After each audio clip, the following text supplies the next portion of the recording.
Free love. We are live. We are live. We are live. Why am I? Why do I look so pale? I need to get into the light. There we are. Look from Casper to tanned. Hang on, I can hear myself in the other room. I've got the laptop on. Stand by. Well, how are we all doing, chat? I hope we're all right. Hey, look, Pop just goes straight in to solo mode. How are we all? Hit me with some comments. SG, it was announced by some AFL journalist that Akers is cleared and then verified by the club, mate. So it's legit. Uncle Pom says it's gospel. It is gospel. So Akers is okay. Wiedering is off. Well, Akers just doesn't have a fracture. I think he's going to be sore, but I think the big one was Wiedering as well. So, mate. Well, I said it on the watch along. Like it's a collarbone. I've seen people in the northeast win bar fights with a fractured collarbone. Like you're all right to play if you can put a man down in the bar with a broken collarbone, you can play football. Very true. Well, welcome. Hello, Pommy. Welcome to the round 24 play ratings, mate. The final player ratings of the year for the season. Like the ones that actually count. What? Are we not doing them for finals? I feel like we're going to have a finals player of the year, right? Yeah. He's Pom off. He's Pom off in 2 weeks' time. You're on. It's officially the finals, the final regular season player ratings, but no doubt we'll bring these back. Yes, no doubt, mate. I think the people love them. I love it. I learned more about this game. I watched this game differently in a matter of 10 games. I think we've done it for 10 weeks. I literally, we'll get to Zach Fisher. I don't know what he scored, but I remember watching him and thinking, degree of difficulty on that kick, not so high. Damage. Yeah, hey, you get to be Pom now. You get to see the inner workings of Pom. But, I mean, it's been fun. It's been emotional. Tell you what, you love it now. But I'll tell you what, 10 weeks ago, it was like little 6-year-old Pom when he was confronted with mushrooms and interesting little delve into Pom's psyche. My son asked me the other day a real philosophical question. Is there anything that you like now that you hated when you were my age? And I was like, mushrooms.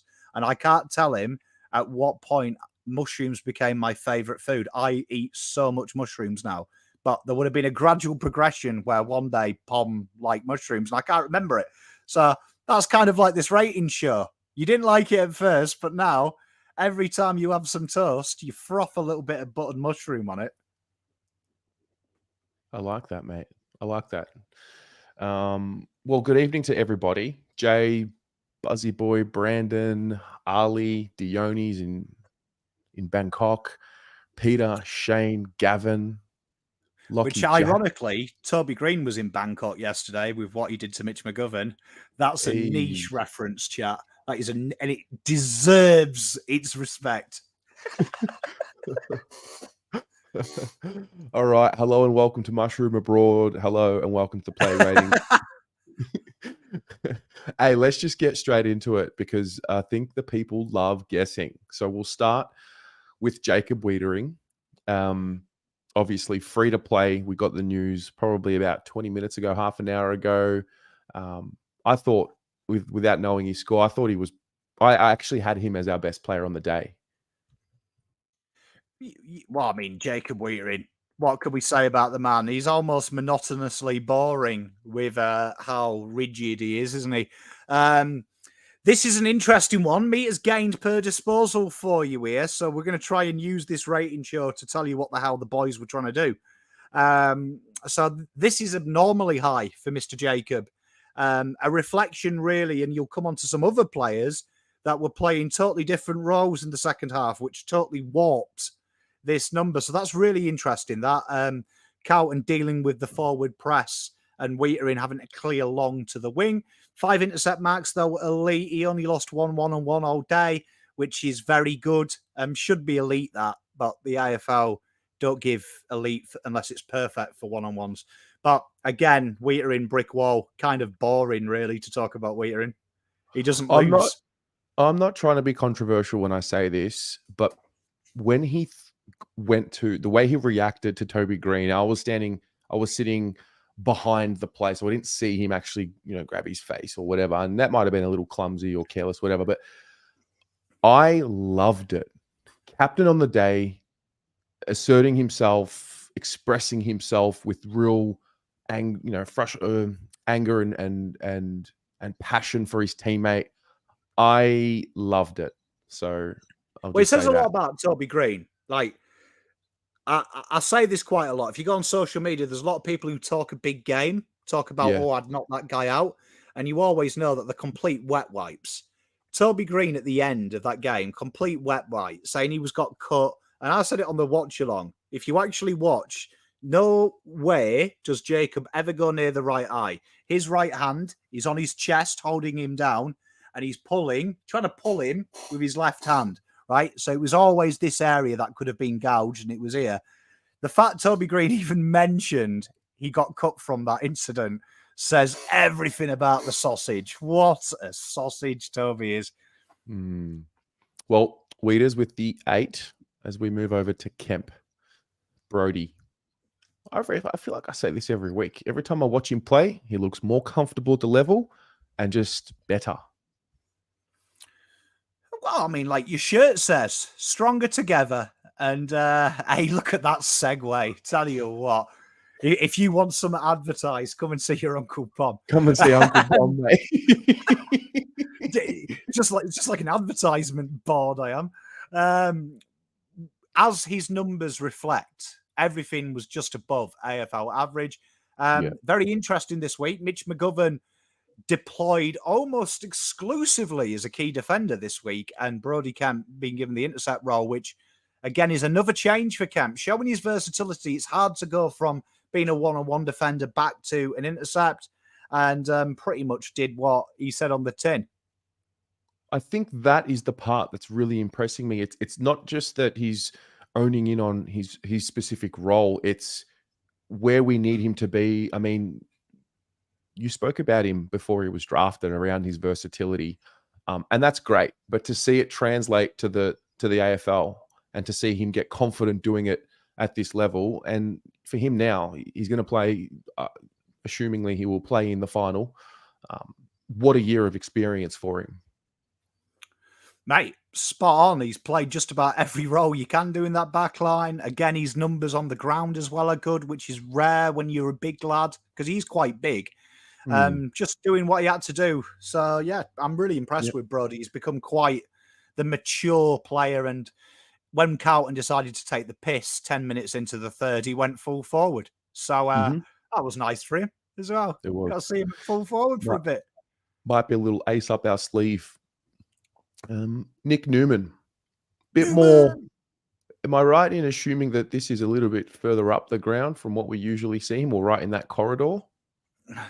Nailed it, mate. Now, he's the first of the Pom, stop shitting yourself. We lost to GWS. I can't do it anymore.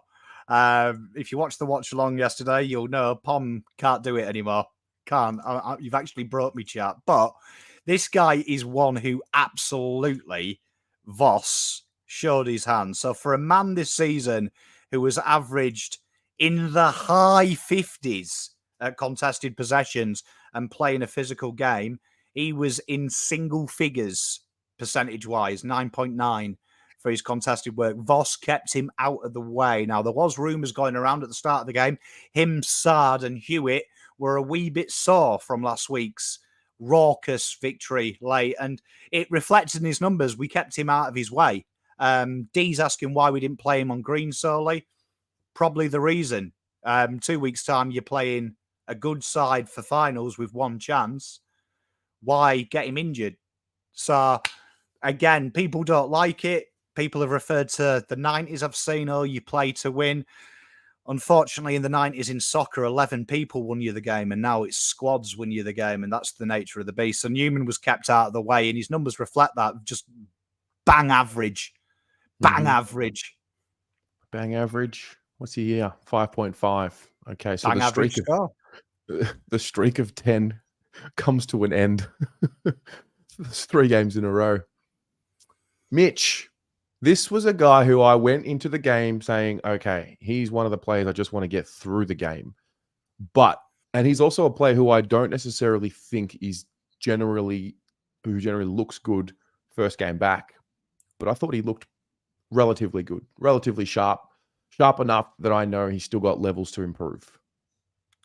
If you watch my review, Terry, you've stolen a line out of it there. That was well done. That we have got a lot of data on Mr. Mitch McGovern because he's been injured a lot. So genuinely speaking, his thirst is the worst game.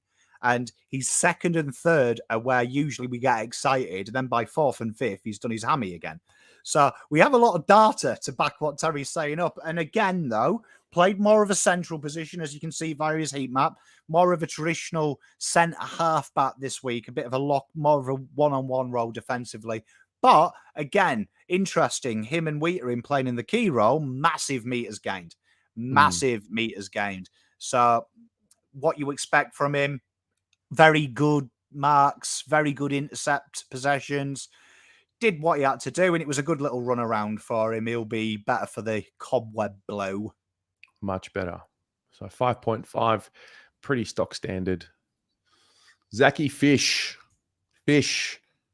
Thought, like a lot of them, just impact with ball in hand, not necessarily there. Cover the ground pretty well, but again, just a kind of game, right? Just a type of game.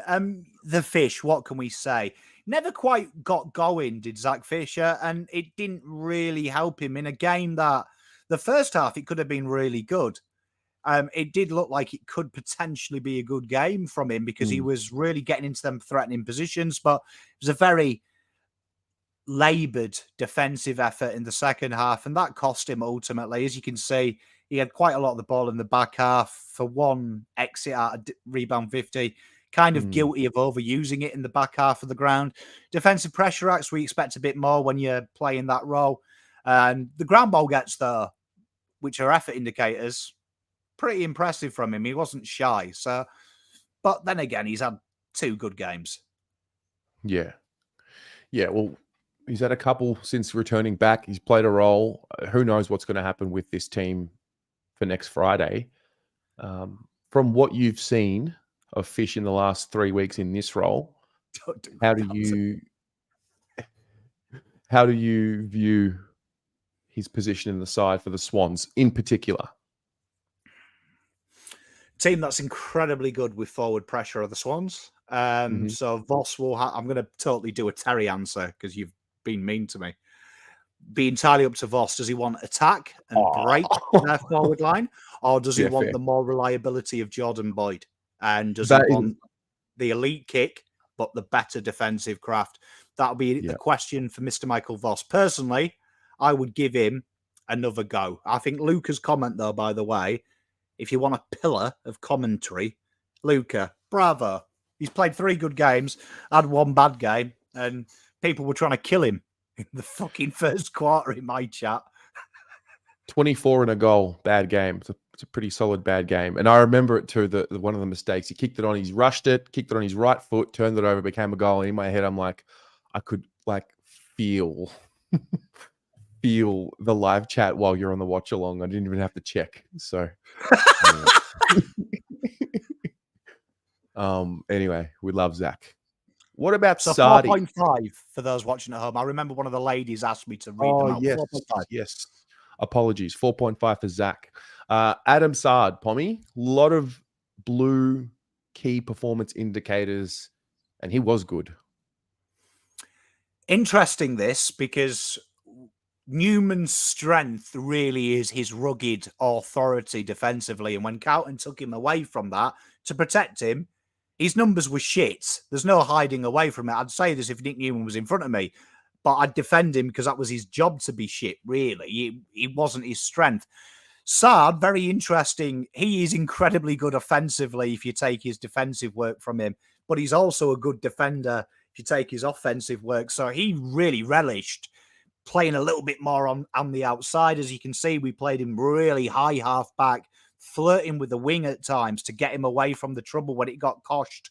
And as usual, Sard does what Sard does. He excels at that. So that's showing you the difference there between Sard and Newman. Sard, we always talk about high ceiling player, Newman high floor player. There's the difference. He's got a lot of eggs in multiple baskets, and Sard was at times brilliant. And he hurt himself in the warm-up. There was massive news all around the ground, people releasing videos. He went down the rooms.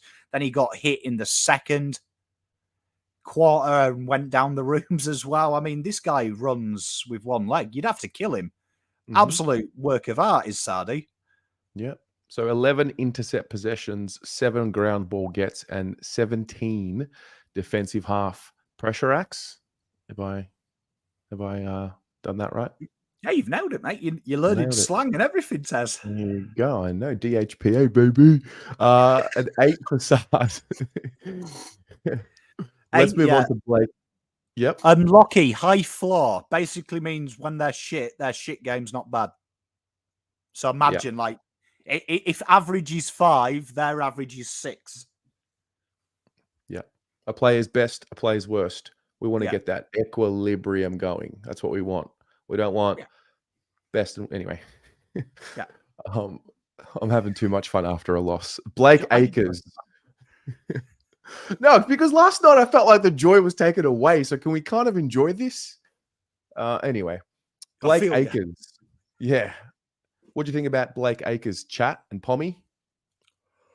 Very interesting. There was a lot before this guy got injured in the second quarter of Voss in that back end of the second, really maximizing his rotations, like really moving these guys higgledy-piggledy, and he actually appeared at halfback, and your boy Fisher went right wing. So that was quite interesting. He was on course, just so you know, for his normal 8. So obviously he went off 10 minutes into the third. That will affect his output because you guys didn't like me doubling the scores, so we just judged them for minutes played.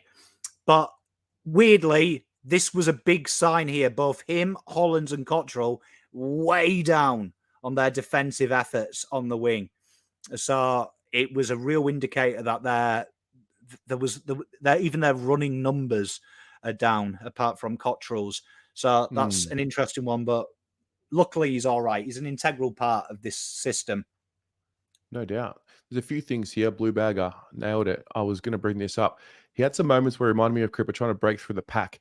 I feel like sometime over the last month, maybe 6 weeks, he has really started to take on opposition and draw players to him to get an outlet handball going or whatever the case may be. And he is starting to look a bit more like a winger who has inside midfield capabilities. So that's a really curious addition to his game that I'm enjoying. And Gavin, yes, just to clarify for those watching who haven't seen the news or those who are listening, cleared. So Blake Acres cleared of a fracture to his collarbone. He'll be managed this week and will need to go a fitness test next week to assess his availability to play in the finals. So that is Blake Acres' chat. What do you think?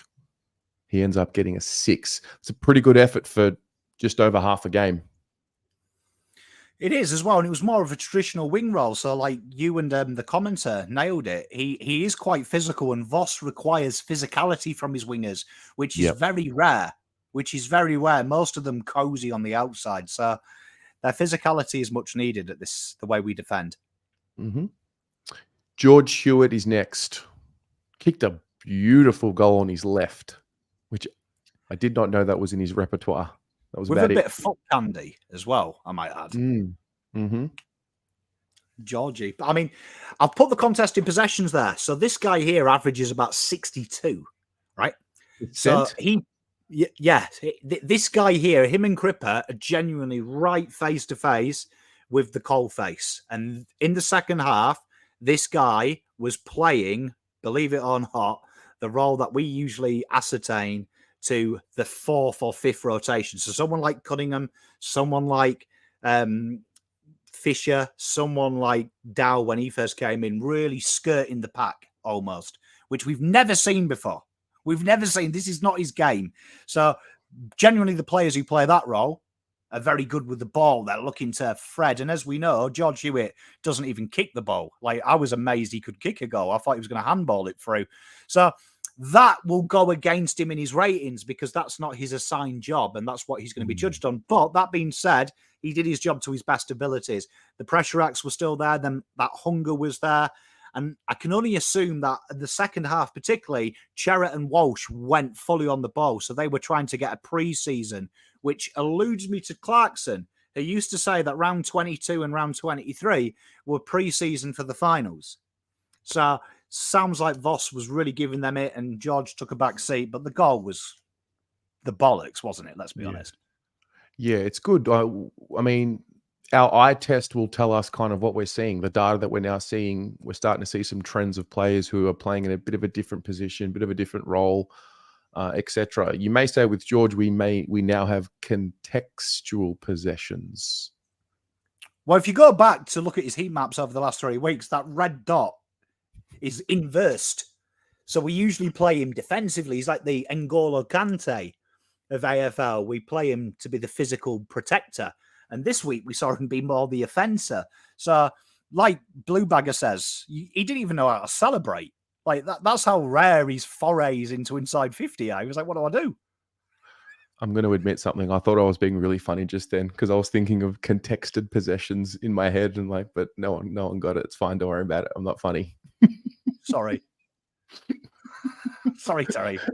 The 6.5 from George and we'll move on. I thought it was really clever. Get it? Contexted possessions. I do. And it is funny. Now you've explained it. It was probably too clever, Terry. That's the last time I tried joke. Sorry, Terry. Ollie Hollands, mate, take it away. Again, defensively, they were very poor. And even the running numbers from Mr. Oliver Hollands, usually we can have that really happy talk of how fast he runs forward and back. He was a lot more static this week and again played a lot more ahead of the ball, which see George Hewitt. A lot of the defensive players were played ahead of the ball. Nick Newman, Hollands, and George Hewitt. So obviously that's some chest magnet piece that we're not aware of. Very poor meters gained for a winger. Pressure acts were just where you were. Inside 50s, he didn't get it in there. If he had the goal, that would have been good. He got himself in the right position, but this is the next layer for Ollie Hollands. Binns and Hollands, same type of player. One has skill offensively, one has skill defensively. And now you can see both of them are working on their craft to try and get up to par on the other. So great to see from Ollie. He needed this game to be ahead of the ball because he doesn't really get much opportunity, but ultimately it didn't quite get there. As a lot of the players you'll see in the ratings didn't quite get there.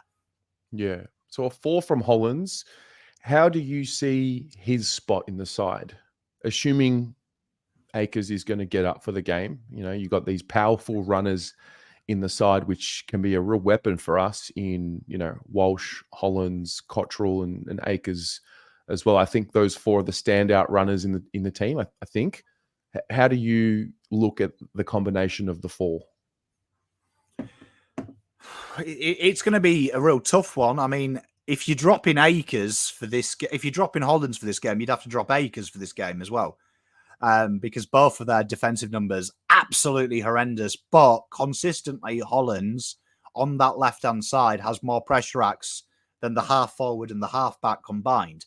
So that's how integral he is to protecting that left-hand side, particularly against Sydney, that like the right-hand side exit, which means he'll be there in that. So I imagine that Voss has given him this more offensive role to try and protect the body a little bit. So I expect to see him, MCG, Sydney, lining up on that left-hand side with his mate, Blake Akers, on the right.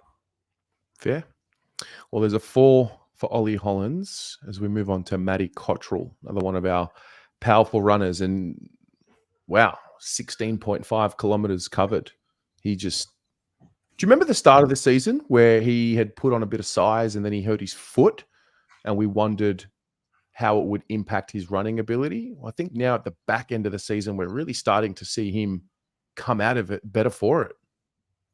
Yeah, and it was interesting with the shift of roles, you'll notice that he actually went down to halfback for stints in the second half, which we've never seen. But 16.5 kilometers run, insane. The most on the ground by any player. And I actually think this is his role a little bit more, giving him more of that chance to burn a bit of energy. He works incredibly hard. That left-hand side defence of Cottrell, him and Newman is close to the best in the league, really, in its ability to defensively output because of what Hollands and Cottrell do with their elite running. They actually come back and almost become a wall of two, which allows a toe to come in and intercept. So he did that again. His goal was absolutely grouse. And what we lacked on inside 50, he was probably one of the better ones, kicking deep. That was something that was missing this week, particularly in the second half, and Cottrell kept doing it to the end. And he gets one of them goals every game, it feels, doesn't it, where he's just snaked out the back. Opportunistic, yeah. And he received a 6 for his game. Dave Cunningham. I think we spoke about him last week. He was a bit down last week in his 50th. I thought he won a lot of the ball, probably a lot more of the ball than, excuse me, I've seen him win in a long time. How did it go with respect to his impact and his rating across the comp? Well, he played a lot higher up the ground than we're used to, and it was kind of a pseudo role. There was a lot more in the middle time. There was a lot more deeper time, and it was interesting. A few players got really, his defensive work got a test this week, which is probably the question mark on Cunners. We know what he can do offensively. It's defensively. So that was more there. You can see score numbers way down. He was more of a provider. Did some nice things.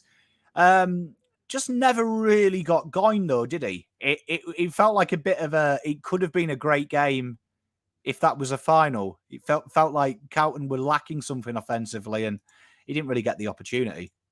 Is he in the side for you? I wouldn't expect to see many changes apart from Cripps and Doc to come in, to be honest. I think, and maybe Pitternet, when we get to Harry, we'll talk about that. But yep, I don't think there's a lot of players to come in, really. Fair. Well, a 5 for David Cunningham. As we go to Matt Owies. I nearly spoiled that one there. 2 goals, 2 tackles inside 50, 0 forward 50 ground balls. How do we see Matt Owies' game? Well, I mean, the wonderful thing about Matt, and that's why I've put the forward 50 ground ball gets with the poor, because you're expecting, if in an ideal world, these would all be yellow. So that's what you've got to think of that role. Everything would be yellow. So for everything that's red, there needs to be a blue. So again, goals, elite. He's a pure goal kicker.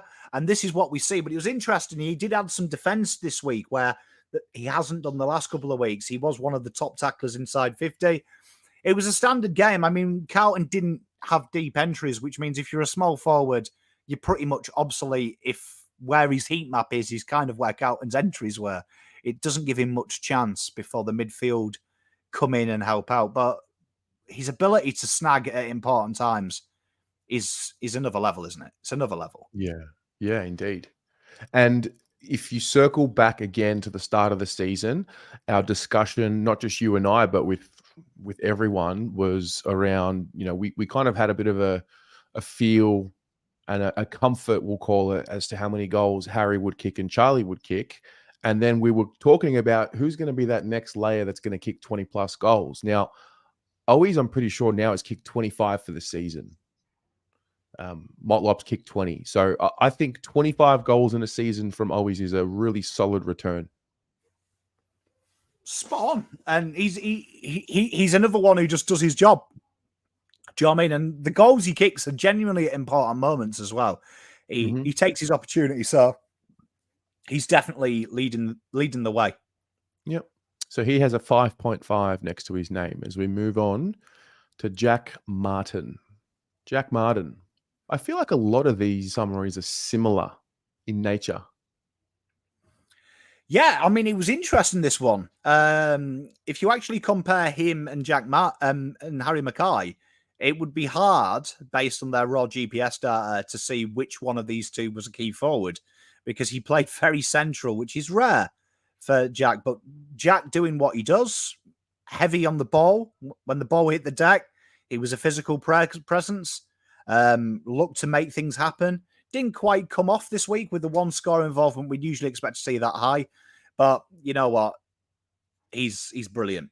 He's a brilliant, consistent performer. He's starting to become very consistent. And if that's the bad day, that's his bad day. It's not a bad day, if you know what I mean. Totally. So Jack Martin gets a 5.5 as we move on to TDK. Fascinating one, this. I'm looking forward to talking about it now and maybe on the show as well, because of the ruck discussion never ends. I feel like it's a week-to-week discussion. 1 week it works, 1 week it doesn't. 1 week it should be one ruckman.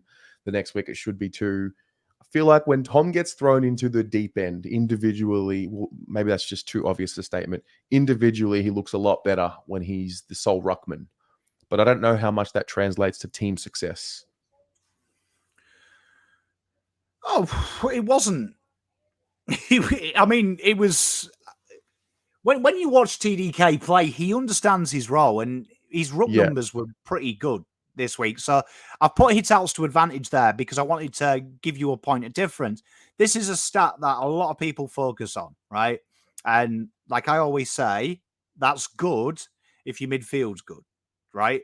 But genuinely, it's the hit outs one to give you the first use that allows them to do what they do. And he was very good in that facet. Works hard around the ground ball gets, score launches, clearances. So he's almost another midfielder there compared to other ruckmen. The ground ball gets is his big POD's point of difference. Stephen probably hits it. You want to see him take some marks around the ground. You do. And it feels like he's coming, but like he averages 2, which every ruckman in the league does pretty much. That's the bang average. So I'm enjoying TDK's game. Is he better with another ruck? Hell yes. But the ruck breakdown, it was 70. It works out at almost 80% one player. So we're only asking for 20. Like this game, 27. 27 was everyone else. It's not that many ruck contests around the ground. So True. He did well. He did well being the senior ruckman. Mm-hmm. Absolutely. So he got a 6.5 for his efforts. Charlie Curnow, mate, back to back. Take it away. Well, I mean, it's boring now saying he's the best player in the league. Now he's everyone's saying it. I know. Can we go back to 29? No, which was the show that we did at Shad's studio, and it was like 2019 maybe, or early 2020, and you literally said he's the best player in the league. It's 2019. And I remember thinking, all right, listen, mate, just calm down a bit. 2019 and Melts in the comments like, oh, let's not talk about 40 goals. Let's just get 4 games into him. Jesus. Yeah, Charlie. Probably responsible for the performance because once he kicked that snag, everything kind of went on ice, didn't it? But it did. The best player in the league for a reason. He is a pure beast. Again, 3 goals. Elite, just getting into the elite category. Goal assist, marks inside 50. 80% of his one-on-one duels. The contested work strong. He's the paddle for the goal assist as well. Out of this world when we talk about development of a player. He wasn't doing that this time last year. So easily the best player in the league. It's not even close now. Let's just underline that. And whoever we talk about next will be the second best player in the league. Yep. Very good. Well, he got an 8 for his game. Wow. Harry.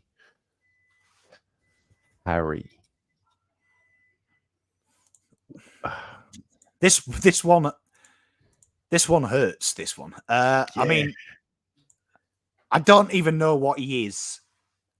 This game, obviously, the ruck work looked in the nicest possible way. Probably the worst ruckman I've ever seen. Yeah, that's okay. That part's fine because I understand. But feels like, when I was watching it, and you said something to me on the phone about the power through the legs, I watched the rewatch, and it kind of reminded me of Charlie St. Kilda game when he kicked the goal off one step, where Yeah. he didn't fully trust his body, Yeah. which came the preseason after, where Charlie was like, okay, my knee's not going to give way. I can go into this contest. It felt like when I was watching him, he was just holding back. Where he would go, he held back. He had that wonderful run down the wing, and then he lost the ball as he went to bounce it. It's just not quite there. But I will say this about Harry. Form is temporary, class is permanent. Yes. Like, you ain't dropping this guy, MCG versus Sydney, because I'll tell you what, I can see them double teaming Charlie and this guy going bang. So it'll come. We just got to love him. But it wasn't a good game, and the quicker we move on from it, the better for all of us. I'm not suggesting that he shouldn't be in the side, and the reason why is because he's had 2 weeks in.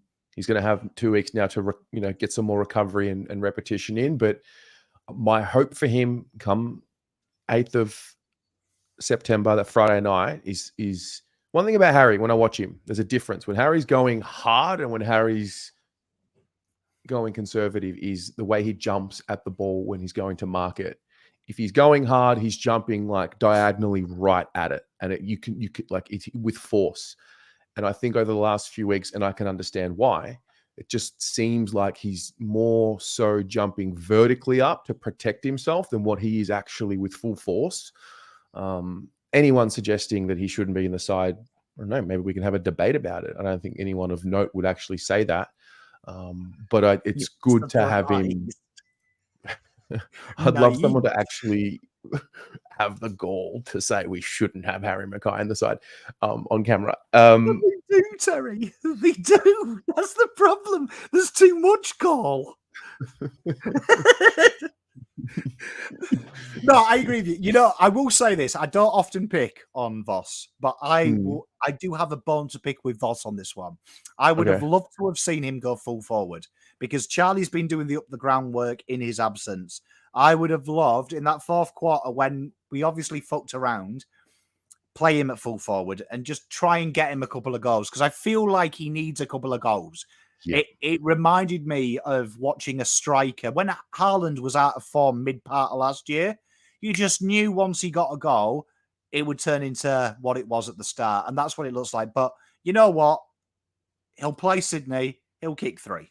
So yeah, I'm with you on that. Just give him a bit of confidence, help him out, get his tail wagging a little bit, and I think he'll be fine. Tread Harry. See what happens, right? I said this on the watch along. Don't buy into the narrative last week was shit because he now, like, that trade narrative is creeping in. Like, just, fuck it. Harry, you'll be fine, mate. You'll kick 10 versus Sydney. I've got your back, bruv. It's just, anyway, Harry got a 4. Paddy Dow. Big game for Paddy Dow. An important game for a number of reasons. Cripps obviously out. We spoke about, he struggled to get his chance because he plays in the VFL as the number 1 option in the midfield. And then even when he comes up to the AFL, he's still probably the 3rd or 4th option. Whereas in this game, I thought they might deploy him a little bit more in that Cripps role. How'd you see that? When we had this debate, why he doesn't play, all the VFL, he's Patrick Cripps and that midfield operates. So this week, he got to be the Patrick Cripps in the seniors, led the ground, led our team in clearances. Phenomenal work. 8 of them, led them in stoppage, led them in centre clearances, led them in score involvements from stoppage positions. Very different kicking and ball movement game from Paddy. Went at 60% disposal efficiency, which I don't care about. Efficiency doesn't tell the story, but it does when you look at what he was doing with the ball. Usually we see long, boomy kicks. We saw very short, flat kicks from Dow and a lot more handballs than we usually see from him. So this showed a maturity and an understanding of the situation. Really enjoyed Dow's game because he was involved in just about every one of Carlton's goals as well. Real important link player as well. And this really, if we're going to talk about this game, I couldn't give a shit about the result. The 2 takers are Charlie won, the Coleman, and Dow fucking stood up in his captain's absence. Yeah. Well, most importantly, it's what I think he's done now is clearly proven that if needed and if we need to rely on him in a big game, in a final, we've got someone on the list who's more than just a competent player. He's got some experience now in the league, doesn't he? He is, and you know what? Him, your boy, probably weren't in the conversation that they should celebrate this fifth because they had to get us to fifth. They did. They played a role, didn't they? They did. Well done. Him and Fish, the last 4 games. Yeah, they played a role to get us here. A minor role. When people in the chat were thinking about leaving the country when they had to do a job and make us not finish bottom. Like now they're getting us into finals, bro. Finals, Terry. They had a big part in that, and well played. And when we win the flag this year, they'll be remembered for it. Yep. Sam Walsh. Let me tell you. I love it. Just to watch him on the football field again was a real delight, and he's my favorite player. There's no question. No question about it. It's so clear to me. When he's playing, I feel good. I really enjoy watching him play footy. Yeah, well, one of the few of our midfielders to have a rebound 50, which is very interesting. Like, it doesn't quite mean much in the context of things, but it does when we discussed, if you've been watching the show the last couple of weeks, in how hard Cripps has worked in the defence, deep defence, coming back. So, again, Sam Walsh is a different kettle of fish and playing almost predominantly on the ball with his mate, Chera. You see the class in them. You see the class when we come on to Chera. We'll talk what turns me on about him. But what turns me on about Walsh is his understanding of the situation. He knows when to buy time. He knows when to get rid of the ball very quickly. He's got all of that, and he'll be so much better for the run because it was quite a physical, contested work. He played against Stephen Canelio. That twat. So that was good prep for next week when he'll probably get that bell end Callum Mills. Yeah, absolutely. So good to get a game into him. So Walshy with a 6.5. Ches, not dissimilar. Good to get a game into him. Shaved head. That's important for finals time. And it's a unique situation we found ourselves in. Dare I say it, with a little bit of good luck, to be able to get a game into Chera, now a 2-week break, get some recovery into those legs, into that hammy. But he looks like he's good to go. Yeah, and I think Blue Bagger, great simile. You're talking my language. Sam Walsh is Sam Mitchell. He's very like that. And Chera, dare I say it, if he's Sam Mitchell, Chera would be Luke Hodge. Mm-hmm. And we've not used that comparison on this show before. But you know what I love about Chera is everything he sees, he tackles. And when he tackles them, they stay tackled. And one of my pet hates, if you watch the watch along, is people not letting the arm be free so the ball goes. Chera takes them chest high, makes sure that their shoulders are wedged in and they can't get a firm handball away. Works tirelessly, looks to take the kick on. Clearances, was outside of Dow our most dangerous clearance player, creating opportunities galore, and the pressure acts again really hard. And a good game to be totally on the ball for Cripps and Doc to come back. Mm-hmm. Fair. 6.5 for Adam Chera as we move on to Lockie Fogarty. Another one who's in that bracket, I feel. In the bracket of not sure if he's going to play in the elimination final. Likely will, but there's a pool of them, and I feel like he's in that pool where they'll choose from. Very interesting this week, and we'll come on to Durden, right? But if you ever want to get inside Voss's psyche, where he plays a player genuinely tells you who's at risk of being dropped. And this guy here, for the first time since coming in, played the Motlop role, which suggests to me it's Motlop or Fogg, not Motlop and Durden or Durden. That's Pom's little thing. MP nails it. The tackles weren't as effective from here. He's better deeper in the ground. Ground ball gets though. See what we said about Owies and co. he did the hard yakka. The pressure acts were there. Again, this is a defensive application, and that's going to be a real interesting one to go to Terry's Fisher or Boyd question. This will be a question for Voss. Does he want the dynamicness of maybe a Durden who can bring you a magic moment? Does he want the defense guarantee of Fogarty, or does he want the hybrid of Motlop? That's going to be a really interesting question for Mr. Voss. And he does what he says on the tin, really. He's not going to kick you 8 goals, but he's going to be hard. He's going to be hard. Mm-hmm. Fair. Well, folks, scored a 4.5. He did indeed. Durden. Corey Durden. You know, I did not think we'd be talking about Corey Durden playing again this year after obviously you hurt his shoulder a couple of times and he's just battling through, getting through the season. He wants to be a part of it. I think it was a typical Durden game. And a typical Durden game means he's in the top percentile of players in the team who tackle. Always tackles. Always brings that heat. Most tackles on the ground for Carlton. The second most tackles in the game. The number 1 player to get possession back from a tackle and a spill. So that's a very interesting one. And did play deeper. So who was it? Oh, it was Richard Brownlow. Of course it was. Richard Brownlow, he did play the Fogarty traditional role, which makes it interesting, which maybe says to me that Durds has got in Voss's eyes a little bit of seeing what he's about. Took his goal well. The score involvements were average for his position. You're not really seeing a lot of score involvements from there, but he did what needs to be done. Very interesting with Durds because he's a real conundrum, is Durds, that I will say this. He has got the same that what Fogg's got, that intensity and that hardness. I would say Durden has better goal-kicking smarts than Fogg.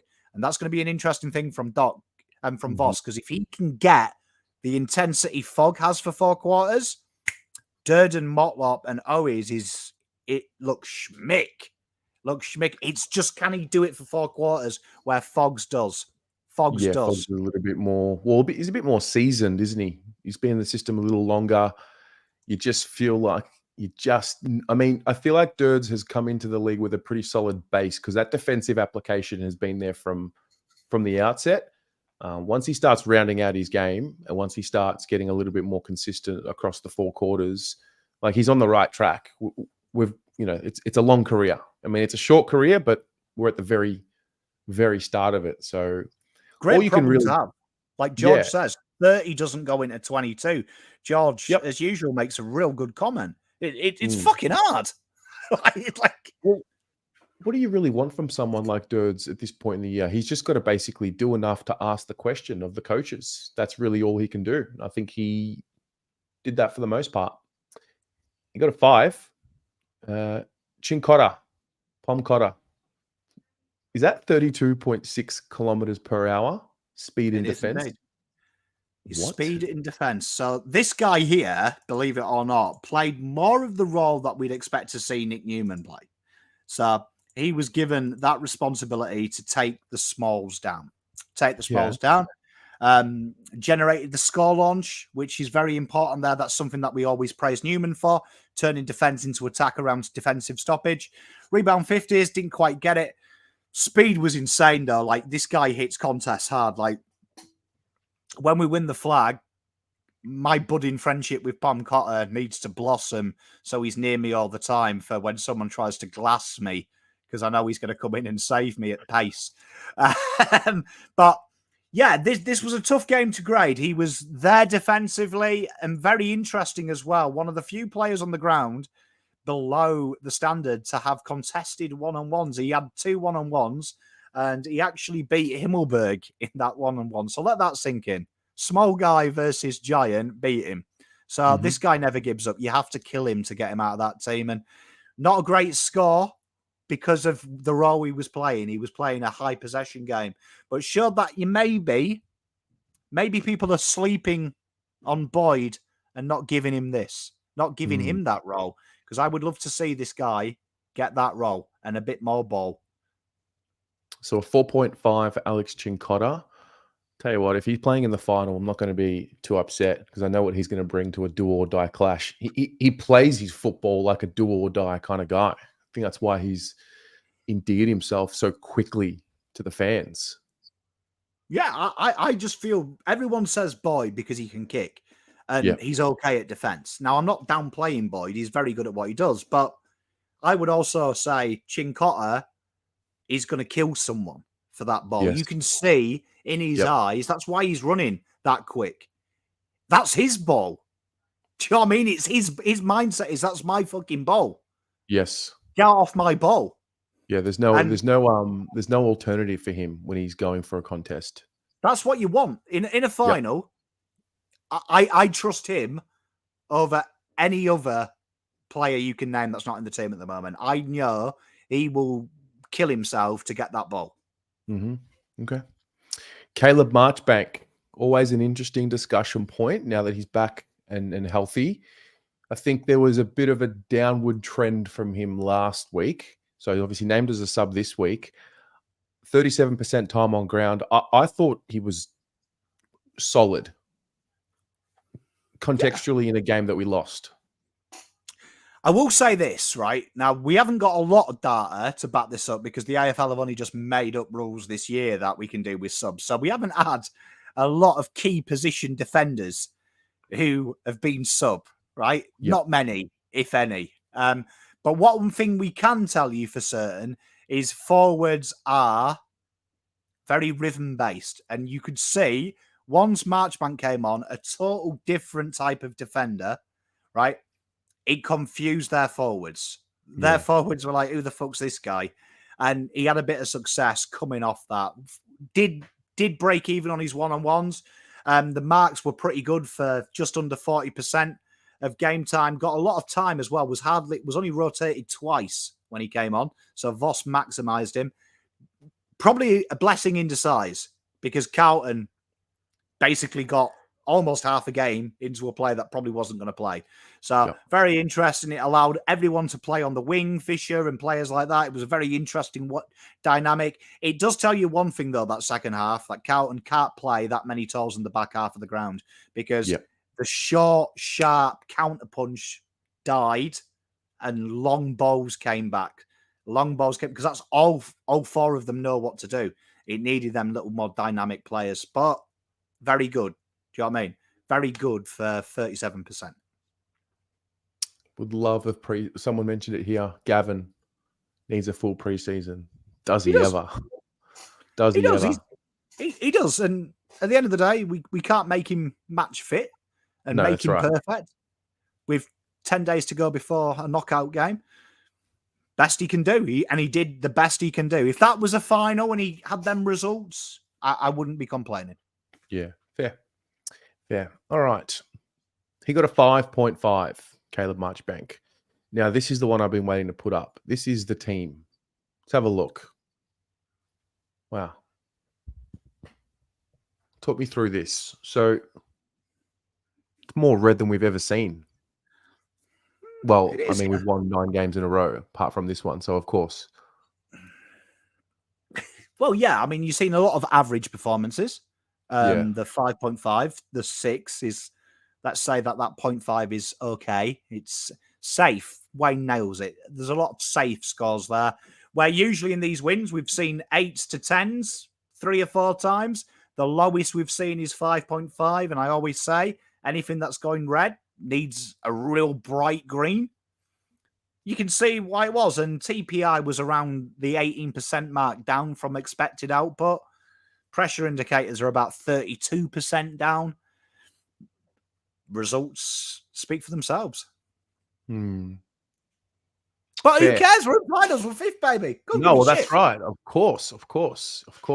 No, it's good to get it out of the way. I'm so excited to spend 11 minutes talking about this game at 7 p.m. and then just moving straight on and getting on with it. I can't wait to do this in the final when the lowest will be a 6. Yeah, I know. I know. It's wild. So, mate, that's the regular season. That is the regular season for us. It's done. Ready for draft time? I am actually. I'm prepped for it as always. Mhm. But you won't see any of that content.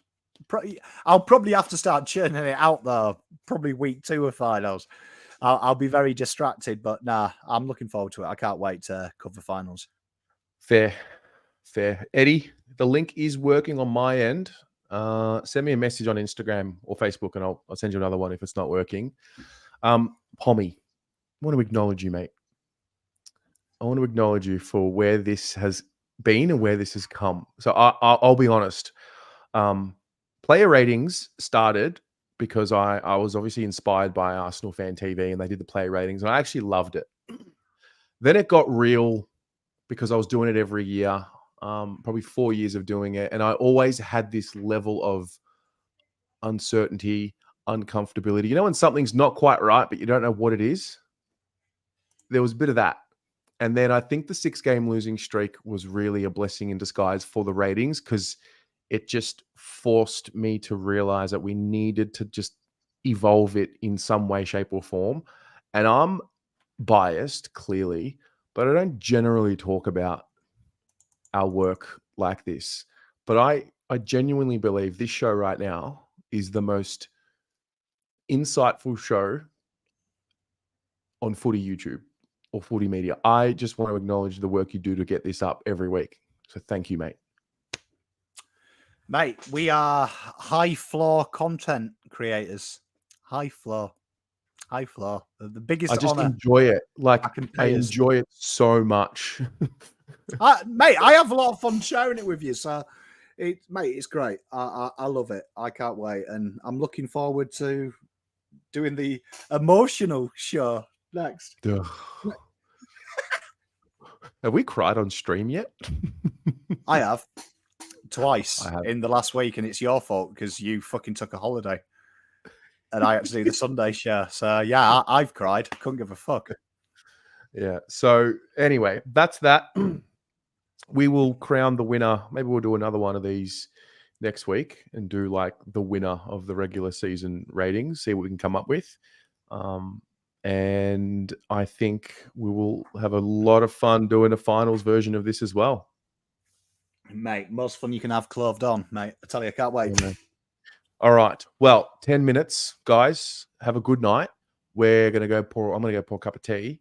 And 7 p.m. Blue Abroad show. We're not going to spend too long on this game because it is what it is, but we're going to talk about it. So see you at 7 p.m. Go Blue.